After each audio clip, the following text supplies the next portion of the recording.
नमस्कार दोस्तों, स्वागत है आप सभी का मेरे YouTube चैनल पर। आज सोशल मीडिया पर एक दुखद घटना बहुत तेजी से वायरल हो रहा है और वह दुखद घटना है कि अजीत पवार का प्लेन क्रैश में मृत्यु हो गई। उनके साथ साथ टोटल 5 सवार थे और उनमें से एक भी की जान नहीं बचाई जा सकी। वह चुनावी सिलसिले में मुंबई से पुणे वह अपना चुनावी क्षेत्र बारामती आ रहे थे। उनका संपर्क 8:45 सुबह 8:45 में टूट गया था। उसका जो कंट्रोल रूम से उसका संपर्क टूट गया था और 8:48 या 50 के आसपास में वह रनवे पर जैसे ही लैंड कर रहे थे तो उनका प्लेन कंट्रोल खो बैठा और वह हादसे का शिकार हो गया। इस हादसे के शिकार को आप स्क्रीन पर देख सकते हैं।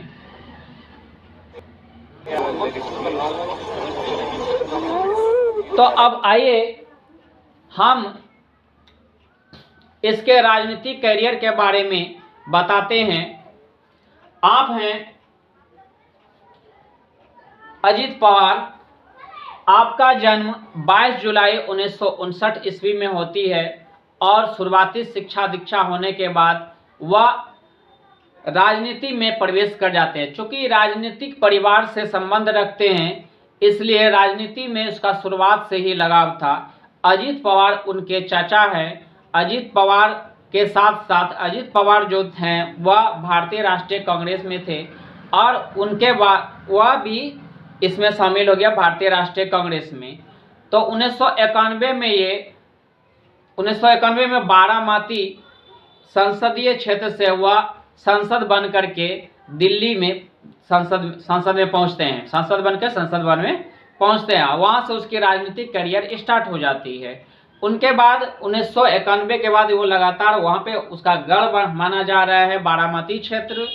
और वह 1999 की अगर बात करें तो 1999 में वह कांग्रेस के पार्टी को लेकर के या पीएम के चुनाव को लेकर के उसमें मतभेद हो जाते हैं अजीत पवार और राष्ट्रीय कांग्रेस के बीच में, भारतीय राष्ट्रीय कांग्रेस के बीच में। इससे अलग होकर के अजीत पवार ने एक नई पार्टी का निर्माण करते हैं जिसका नाम होता है एनसीपी, नेशनलिस्ट कांग्रेस पार्टी, जिसका अध्यक्ष वो खुद थे।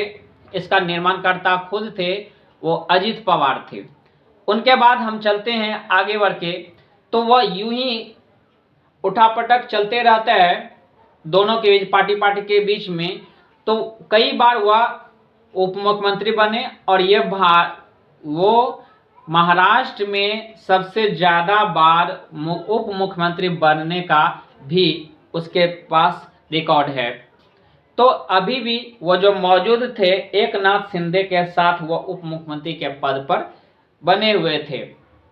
तो 2017 के आसपास की अगर बात करें, 2019 के आसपास की बात करें तो जब चुनाव होती है तो उस समय ये अजीत पवार जी वह बीजेपी के साथ में गठबंधन करने का फैसला लेते हैं, जबकि वो अजीत पवार जी वह कांग्रेस के साथ गठबंधन करने का फैसला लेते। दोनों में मतभेद होने के बाद 2023 में ये अपना पार्टी को वह अपने समर्थक को अलग करके एक नई पार्टी का यानी मतभेद हो गया और फिर वहाँ पार्टी का अलग अलग पार्टी बन गया। वो पार्टी क्या है तो वह पार्टी जो दोनों में मतभेद हुआ तो वो पार्टी का निर्माण अब अलग अलग होना है। ऐसी परिस्थिति में ये फैसला गया चुनाव आयोग ने एनसीपी का, चुनाव आयोग के अनुसार एनसीपी का जो अब हेड बनाया गया या उसका